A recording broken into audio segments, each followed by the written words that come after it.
difference between us or Food Mamba or any other platform versus the consumer delivery apps such as Uber Eats or DoorDash or Skip the Dishes is they are meant for an individual placing order for themselves. Whereas we created the platform from ground zero just for the corporate. Most of the companies, Fortune 500 companies, are spending a lot of money on incentivizing people to come back to offices, and they are offering these meal programs. In 2026, successfully navigating the modern corporate landscape requires moving past fragmented ad hoc vendor ordering to implement unified catering marketplaces that directly drive workplace culture. When they are choosing office catering, they need to find the people who are reliable, who are flexible, who understands the problem, and they have done it. So these are the most important things.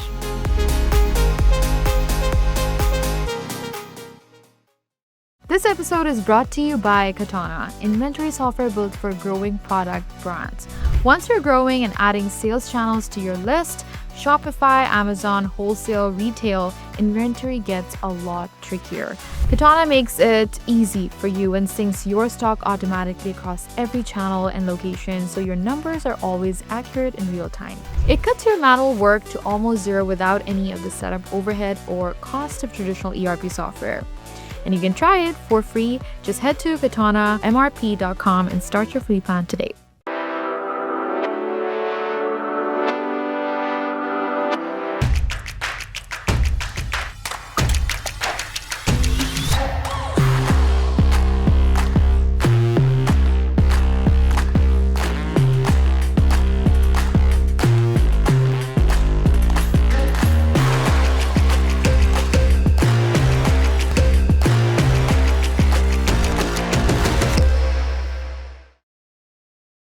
Hi everyone, this is Maheen and welcome to the CanadianSME Small Business Podcast.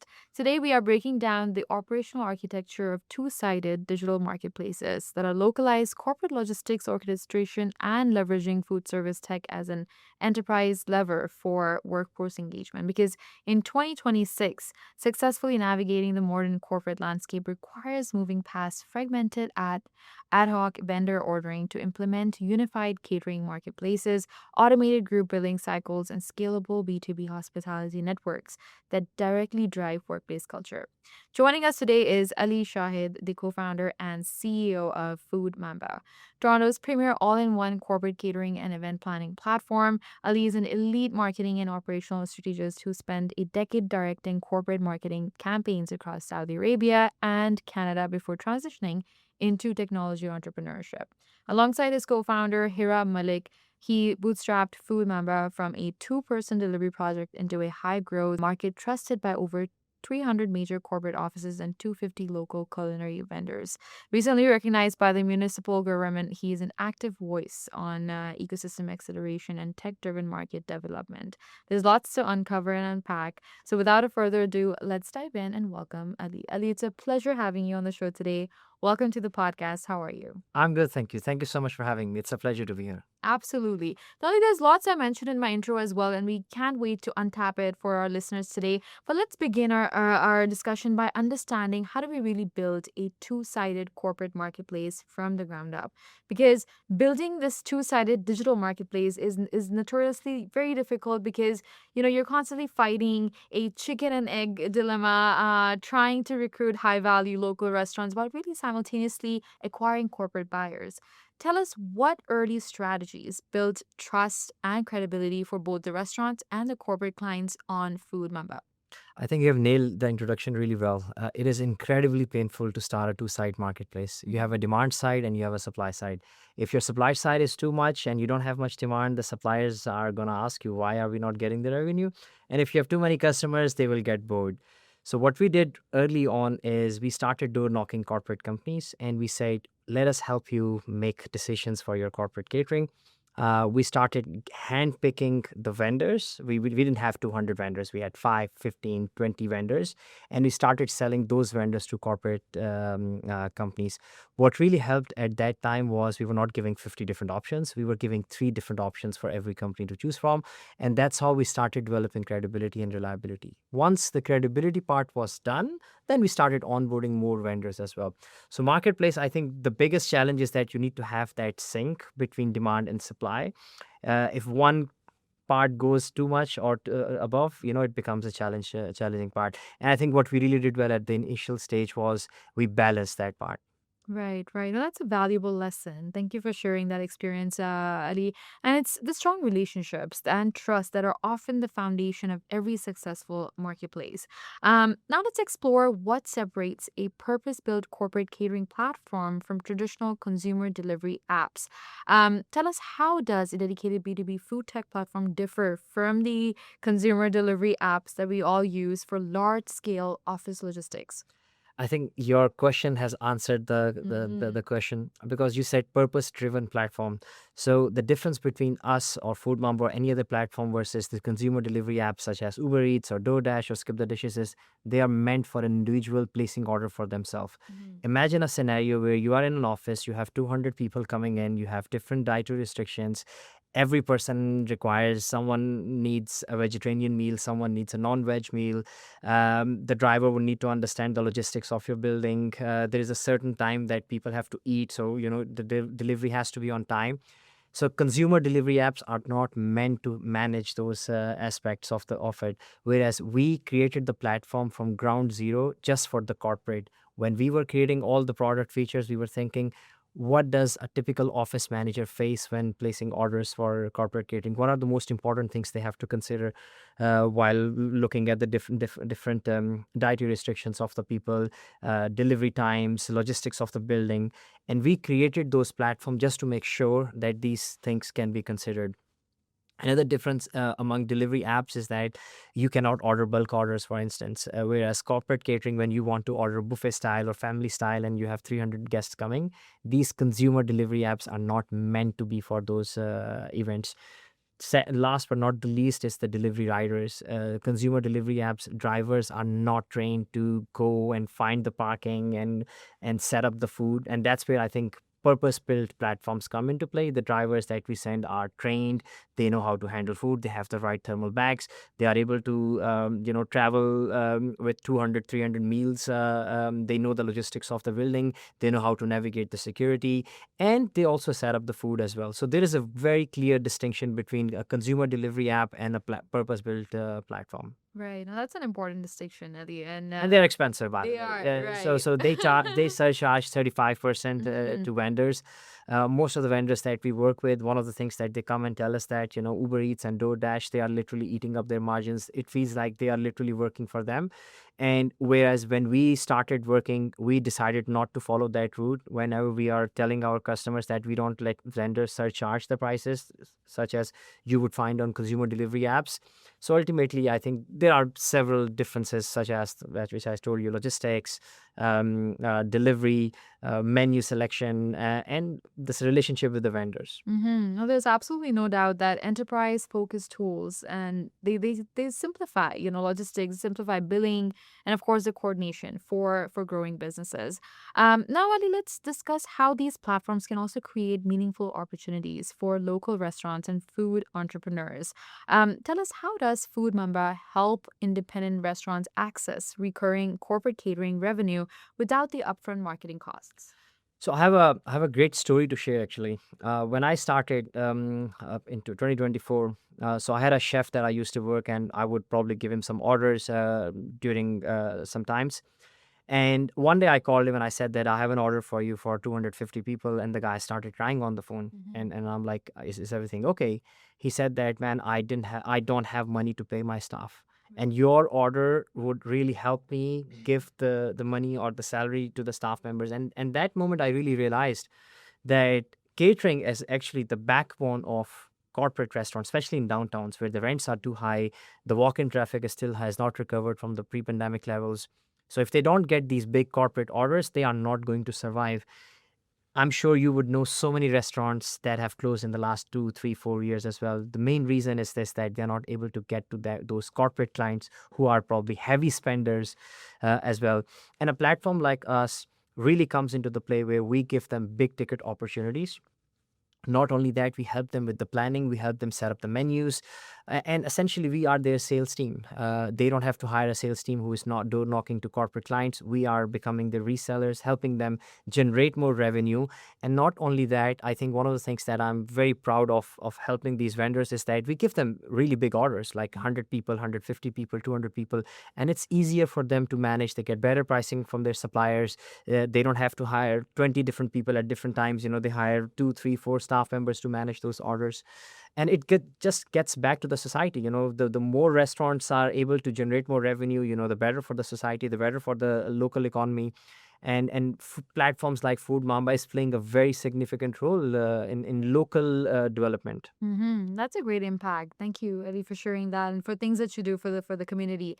And it's really connecting these local vendors with recurring corporate demand. It creates value for both the businesses and the communities. To the human resource directors, office managers, and enterprise executives that are watching, wasting valuable company hours juggling 5 different food vendors for a single office event is an operational drain. Awarded the prestigious IDEA Mississauga High Growth Venture Award by the Mayor's Office, Food Mamba unifies your office catering, event rentals, and custom meal planning into a single automated marketplace platform. So streamline your recurring company lunch programs, access 200 plus vetted local vendors, and consolidate your corporate billing today by visiting foodmamba.com to activate your professional portal. We'll take a quick break right here. Don't go anywhere, because when we'll come back, we'll explore how food experiences are helping businesses strengthen workplace culture and employee engagement. Hey, you think you know UPS? Yeah, that's us. Everybody knows that. You know what you didn't know? This. Okay, try to keep up. Ocean, us. Ground, rail, air, so us. Guess who? Us. Customs cleared, borders cleared, done. Us. You still with me? Wait for it. Boom. Us. Intelligent, automated, fulfillment. Us. Yep. Healthcare too. Digital your thing? Yeah. Well, book it, ship it, track it. You feeling me yet? Yep. That's all us. That's all UPS.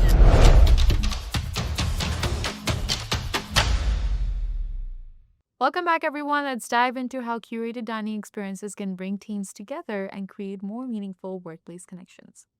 Now let's look at how food experiences are becoming an important part of workplace culture and employee engagement.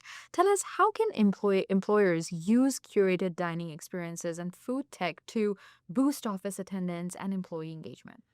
Well, I was reading yesterday that Meta decided that they are going to increase their snacks budget for their employees because the employers were feeling down. So I think food is possibly, if I have to say, the most important incentive that comes for people to come back into the office, and snacks would be the second one. Uh, Most of the customers that we work with, they offer subsidized meals to their to their employees, and these people love coming to office for free food. People love coming to office to create that experience when you're sitting with your colleagues, trying out different cuisines. So most of the employers are focusing right now, to get people back into the offices, because most of the talents, they don't want to travel 2 hours, 3 hours, and sit in the meetings, which probably they could have done it during on Zoom as well.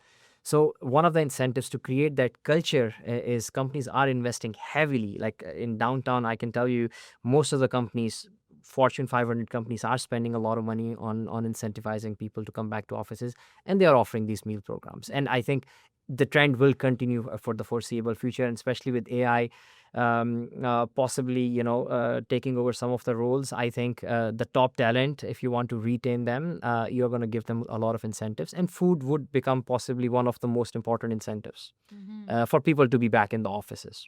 That is a compelling perspective, really, Ali. And in shared dining experiences, they can actually strengthen, collaboration, Absolutely. culture, and the workplace. I give you another example. Mhm. A couple of weeks ago, we did an office watch party for Canada's first soccer game. Yeah. 300 people coming together, laughing, having drinks together. And the point of contact came to me and said that, Ali, it would not have happened if we would not have had the food and have those stations, because food really brings people together. Mhm. And sometimes most of the important ideas comes from informal conversations. So it's a productivity hack, actually, in my opinion. And most of the companies would agree on this. All the HR people who are investing heavily in budgets and everything, they are looking into these kind of things. And that's a great way to really leverage food tech as a core return to office initiative, Ali. And thank you for sharing that experience with our listeners. Now let's explore how accelerator programs and ecosystem support helped Food Mamba to scale into an award-winning venture. Tell us, how did early accelerator programs like IDEA Mississauga shape your go-to-market scaling strategy? I think there would not have been Food Mamba if I would not had the opportunity to work at one of the biggest incubators in Canada. Working at an incubator, I realized that it is not difficult to start your own business. I always worked for other employers initially in the first 15 years of my life, and I never thought that I would be an entrepreneur. But having seen that the support that these incubators and accelerators provide to entrepreneurs, I think that was the defining moment for me that, okay, I have to start something. Now, if you look at our example, I think IDEA Mississauga was the first accelerator who put a bet on us. At that time, nobody knew about us. And that really gave us the credibility in the market, meaning that now we could say, okay, now people are trusting us. We are onto something real, something real. And if I go into the details, like there are so many things where they really helped us define our strategy. Again, this is a bootstrapped company, so I was short on cash. They gave us $10,000 AWS credit. That went a long way for me. Uh, the most important thing where I personally got a lot of help is, this is my first company, so I had a lot of answers, questions that I didn't have an answers, and all the mentors that they had, I could call them and ask them these questions, because those are the people who have done these things several times. They are seeing these things 100 times in their lives. For me, this is the first time I'm facing those challenges. So I think that's where accelerators really come in. But ultimately, it's up to the individual to take advantage of those accelerators. They are not going to help you sell you more, or they're not going to help you make your fortune different. Ultimately, it's up to you how you take that advantage. And I think I was very lucky enough that I was surrounded with the right kind of people at IDEA Mississauga, and I really got a lot out of them, and I'm very, very thankful to them. And afterwards, we got into different accelerators like York, Y-Space, Altitude is one of them. I would like to highlight them as well. They really helped. They helped us do some pitch competitions, which I won. And when you go and do a pitch competition and you won, I do remember that three angel network came to me as soon as I went off the stage. They came up to me and said that, hey, we would like to have a conversation. So I think that's the exposure that they gave us, the confidence that they gave us. If imagine a scenario where there is no accelerators, there is no incubators, I think I would not be sitting here. I will put it this way, right? Right. So I think one of the reasons why I'm here having this conversation is because accelerators like IDEA Mississauga is there, and they are doing an amazing job. And unfortunately, a lot of people still don't know the things that these accelerators do. If we all know that the kind of support is out there available for entrepreneurs, I think most of the people will have their own companies. Right. No, that's an excellent takeaway, Ali. It really, it's the right mentorship, is what we understand, and the support network that can significantly accelerate a company's growth journey.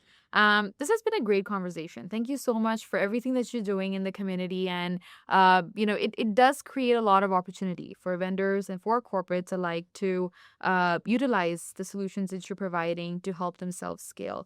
As you wrap up, what should small business owners prioritize when they're choosing event catering partners this quarter? I think the easiest thing to say is that cheapest price is the most expensive mistake a person would do. I think you have to buy the reliability, not buy on price. Tech platforms, there are several tech platforms. You want to work with people who you know are going to make you look good in front of your management. One of the things that I always tell to my accounts is that We want to make sure that you look good in front of your team. We want to make sure that this thing does not blow up in front of your CEO or your important clients as well. We want you to be the office hero. So when they are choosing office catering, they need to find the people who are reliable, who are flexible, who understands the problem, and they have done it. So these are the most important things. That is an exceptional reminder, Ali, that technology is only as good as the human trust and the customer obsession behind it, and that we must use it to automate processes so our people can really focus on creating real value. Thank you so much for being on the show with us and for sharing such great expertise. Thank you for having me. And that was Ali Shahid from Food Mamba, a masterclass in migrating away from fragmented office meal coordination, leveraging B2B catering marketplaces to inject vital cash flow back into independent local restaurants, and understanding why customer-obsessed logistics are fueling rapid corporate expansion across Canada in 2026. Thank you for tuning into the podcast. Please be sure to subscribe and visit CanadianSME.ca for more resources. And to learn more about how we're supporting the ecosystem, please visit the Canadian SME Small Business Foundation at smefoundation.ca. A special thanks to our partners, UPS and ADP, for their ongoing commitment to empowering small businesses across Canada.